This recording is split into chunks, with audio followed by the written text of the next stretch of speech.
स्वामी समर्थ.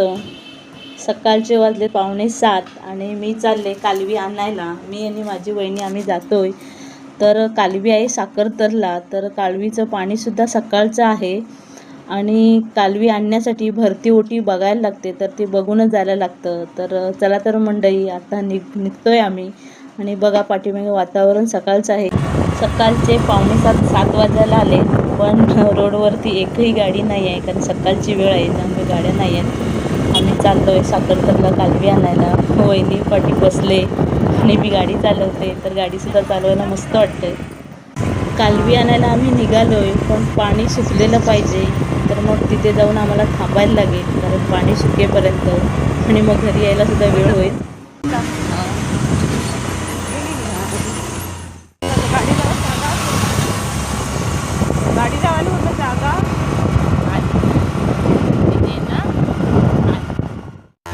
वहिनी आपण लवकर आलो वाटतं, तर पाणी अजून सुकलंही नाही, कारण पाणी पूर्ण खालची खाली सगळं झरलेलं दिसतंय. लोकंसुद्धा कुठे नाही आहेत, खाली जमा करताना दिसत नाही आहे. तर मला वाटतं वेळ होणार वाटतं वहिनी, कारण कालवीवरचं पाणी कुठे दिसत नाही. बघ तर खालच्या साईडला.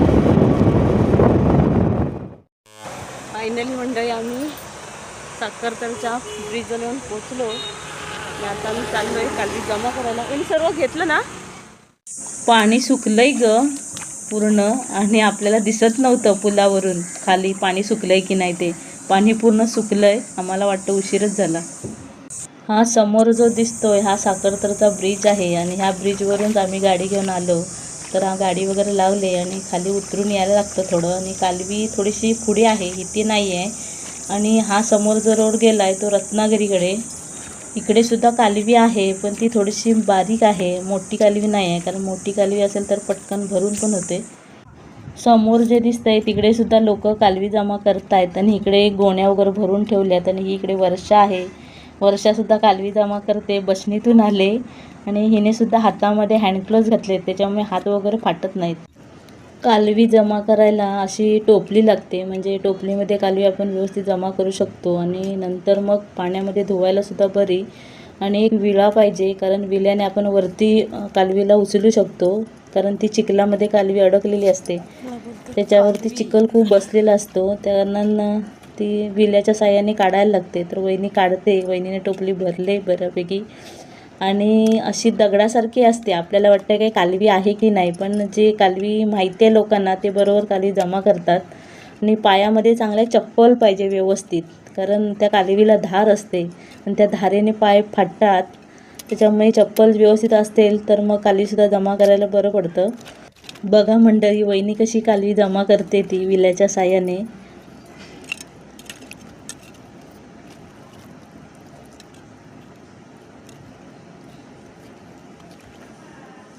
बघा मंडळी कालवी कशी असते. आणि ही कालवी ना चिखलामध्ये आहे. मी तुम्हाला थोडंसं व्हिडिओतून दाखवायचा प्रयत्न करते.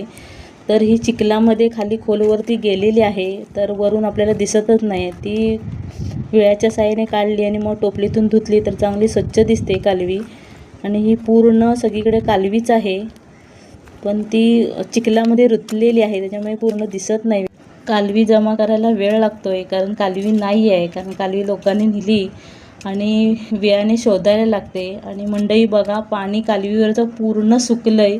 बघा मंडई, पूर्ण खाली झाले पाणी. मंडळी मी तुम्हाला दाखवते कालवी कशी असते ती. तर बघा मंडळी, अशी कालवी आहे, म्हणजे बघायला गेलं ना तर तो दगडासारखीच दिसते. आमची मंडळी कालवी जमा करून झाले, आणि आता आम्ही कालवी धुवायला जातो आहे, कारण कालवी टोपलीमध्ये भरल्यावर कालवी धुवायला पाहिजे, नाहीतर मग ती भाजताना कालवी भाजत नाही, त्याच्यावरती चिखल असतो. जर ती पाण्याने धुतली ना तर मग कालवी भाजायलासुद्धा बरी. वहिनी इकडे अजून कालवी जमाच करते. तिला म्हटलं चल आता 2 गोण्या झाल्यात आपल्या, तरी पण ती जमाच करते. तर मंडळी आता आम्ही कालवी धुवायला चाललो आहे. तुम्हाला दाखवते कालवी कशा प्रकारे धुतात ती. चल चला. ऊन पण खूप लागतंय मंडळी. कालवी आता आम्ही पाण्यात ओतले, कारण पाण्यात ओतल्यावर सुद्धा कालवीवरचा चिखल निघून जातो. आणि मंडळी हाताने चांगली धुवून घ्यायची, कारण त्या कालवीवरती खूप चिखल असतो. आणि धुतल्यावर कालवी बघा कशी दिसते टोपलीमध्ये. आणि आमच्या आता 2 पिशव्या भरल्या, थोडेसे हवे तर वहिनी त्या गोणीला भर करते. तर एक टोपली ओतली की पिशवी भरेल आमची. कालवी आता आम्ही पाण्यात ओतले, कारण पाण्यात ओतल्यावर सुद्धा कालवीवरचा चिखल निघून जातो. आणि मंडई हाताने चांगली धुवून घ्यायची, कारण त्या कालवीवरती खूप चिखल असतो. आणि धुतल्यावर कालवी बघा कशी दिसते टोपलीमध्ये. आणि आमच्या आता 2 पिशव्या भरल्या, थोडेसे हवे तर वहिनी त्या गोणीला भर करते. तर एक टोपली ओतली की पिशवी भरेल आमची. लोकांनी बघा किती कालवी जमा केले. अशा गोणीमध्ये भरून घेऊन जायची. हे त्यांनी जमा करून ठेवले. हे कोकण आहे मंडई. इकडे मुळे जमा करतायत, म्हणजे हे शिरगावातून आलेले आहेत, शिरगाव रत्नागिरीतून. तर हे मुळे पाण्यामध्ये जाऊन काढायला लागतात. तर त्यांनी पाण्यामध्ये जाऊन वरती घेऊन आलेत आणि मग त्याच्यातून ते जमा करतायत.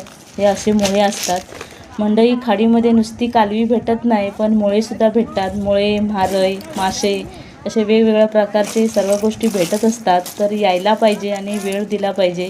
इकडे सुद्धा ह्या लोकांनी सुद्धा पाण्यामध्ये जाऊन मुळे आणलेत आणि ते वरती साफ करतायत. तर त्यातले अर्धे खराब झालेले आहेत आणि त्याच्यातून शोधायचे आहेत. तर ही लोक शोधतायत. वरती सुद्धा वालूवरती सुद्धा मुळे भेटतात, पण ते आता नाही आहेत. आता खूप मोठ्या पाण्यामध्ये जाऊन हे मुळे काढायला लागतात आणि मग ते घेऊन वरती येऊन मग ते त्याच्यातून शोधायचे. अशा प्रकारे मुळे जमा करायला लागतात मंडई. पाण्यामध्ये जाऊन मुळे गोळा करायला लागतात. तर मग मंडई आमच्या 2 गोण्या भरून झाल्यात. त्यातली एक गोणी मी घेतले आणि एक गोणी वहिनीने घेतले. आणि वहिनीने टोपलीसुद्धा थोडीशी कालवी घेतले. तर आता आम्हाला जायचं आहे त्या ब्रिजजवळ. तर चला तर मग जाऊया.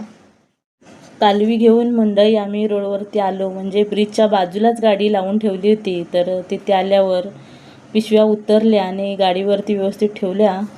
वेतोशी गावातून लोक आलेले आहे साखरतरला कालवी नेण्यासाठी. तर मंडई कालवी कशा प्रकारे भाजतात तर तो व्हिडिओ मी तुम्हाला दाखवेनच. चला तर मग मंडई मी व्हिडिओ थांबवते. व्हिडिओ आवडला तर लाईक करा, कमेंट करा आणि आपलं कोकण यूट्यूब चॅनलला सबस्क्राईबर करायला विसरू नका.